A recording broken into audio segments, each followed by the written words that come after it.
ওয়ালাইকুম রহমতুল্লাহ। কেমন আছেন সকলেই? আশা করি সকলেই ভালো আছেন। বাংলাদেশের সকল ব্যাংকের সকল গ্রাহকদের জন্য একটি মহামূল্যবান গুরুত্বপূর্ণ আপডেট নিউজ। বিশেষ করে শরিয়া ভিত্তিক 5 ব্যাংকের সকল গ্রাহকদের জন্য এটি একটি মহা সুখবর। কারণ আমরা আজকে যে নিউজটি পেয়েছি, এই নিউজের পরিপ্রেক্ষিতে বলা যায় শরিয়া ভিত্তিক 5 ব্যাংকের গ্রাহকদের আমানতের টাকা তুলতে আর চিন্তিত হতে হবে না। যখন মনে চাবে, যেভাবে মনে চাবে তাদের আমানতের টাকা যে কোনো পরিমাণ, যে কোনো সময় তারা ব্যাংক থেকে উত্তোলন করতে পারবে। আমরা বিস্তারিত আপনাদেরকে জানিয়ে দেব। একটু ধৈর্য সহকারে পুরো নিউজটি শুনলে বুঝতে পারবেন ব্যাংকগুলো নিয়ে সরকারের পরিকল্পনা। হয়তো আগামী সপ্তাহের মধ্যে শরিয়া ভিত্তিক এই 5 ব্যাংক একীভূতকরণের কার্যক্রম শুরু হবে। ফ্যাসিবাদ সরকারের আমলে লুট হওয়া শরিয়া ভিত্তিক 5 ব্যাংক একীভূত করে একটি বৃহৎ শক্তিশালী ব্যাংক গঠনের সিদ্ধান্ত চূড়ান্ত করেছে বাংলাদেশ ব্যাংক।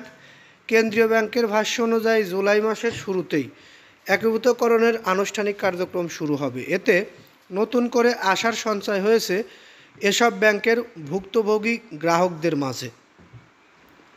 বাংলাদেশ ব্যাংকের সিদ্ধান্ত অনুযায়ী একীভূত হতে যাওয়া ব্যাংকগুলো হলো ফার্স্ট সিকিউরিটি ইসলামী ব্যাংক, সোশ্যাল ইসলামী ব্যাংক, এক্সিম ব্যাংক, গ্লোবাল ইসলামী ব্যাংক ও ইউনিয়ন ব্যাংক।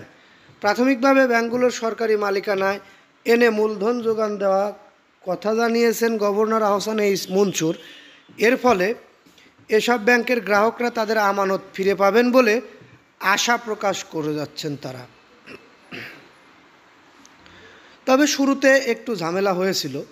এক্সিম ব্যাংকের চেয়ারম্যান নজরুল ইসলাম স্বপন বাংলাদেশ ব্যাংকের এই সিদ্ধান্তের বিরোধিতা করে গণমাধ্যমকে বিভিন্ন ধরনের মন্তব্য প্রচার করেন। কেন্দ্রীয় ব্যাংকে একীভূতকরণের সিদ্ধান্ত থেকে সরে আসার জন্য নানা ধরনের কূটকৌশল অবলম্বন করতে থাকেন।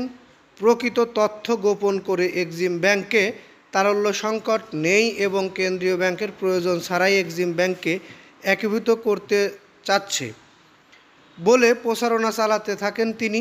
অথচ তারল্য সংকট মোকাবেলায় বাংলাদেশ ব্যাংক থেকে সংকটে থাকা ব্যাংকগুলোর মধ্যে সর্বোচ্চ 10,000 কোটি টাকা তারল্য সহায়তা নেয় এই ব্যাংক।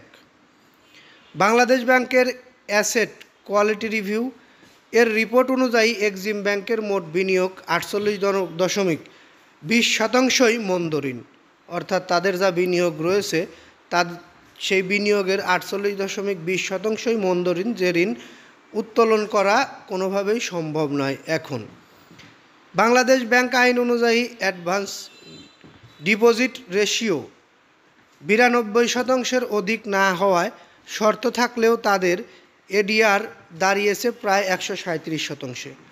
পরবর্তীতে দেশের প্রায় সবকটি মিডিয়ায় তাদের প্রকৃত তথ্য প্রকাশ করেছেন বাংলাদেশ ব্যাংকের তথ্য বিভাগ থেকে।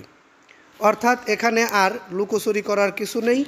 5টি ব্যাংকই একীভূত হচ্ছে। আগামী সপ্তাহের মধ্যে আনুষ্ঠানিকভাবে একীভূত করার চূড়ান্ত সিদ্ধান্ত জানিয়ে দেওয়া হবে। অর্থাৎ চূড়ান্ত সিদ্ধান্ত হয়ে গেছে, আনুষ্ঠানিকতা পালন করা হবে আগামী সপ্তাহের মধ্যে।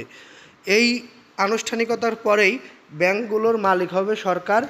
সরকার এই ব্যাংকগুলোকে টাকার যোগান দিবে আর গ্রাহকরা তাদের আমানতের টাকা, যে কোনো পরিমাণ টাকা যে কোনো সময় যে কোনো ব্যাংকের গ্রাহক হলেই উত্তোলন করতে পারবে। এটি আসলে এই ব্যাংকগুলো গ্রাহকদের জন্য একটি মহা গুরুত্বপূর্ণ সুখবর ছিল।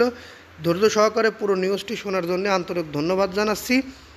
পরবর্তী নিউজ পেতে অবশ্যই আমাদের এই চ্যানেলটি সাবস্ক্রাইব করে বেল বাটন অন করে রাখবেন। ভালো লাগলে লাইক, কমেন্ট, শেয়ার করবেন। এই বলে এখান থেকে বিদায় নিই। আসসালামু আলাইকুম।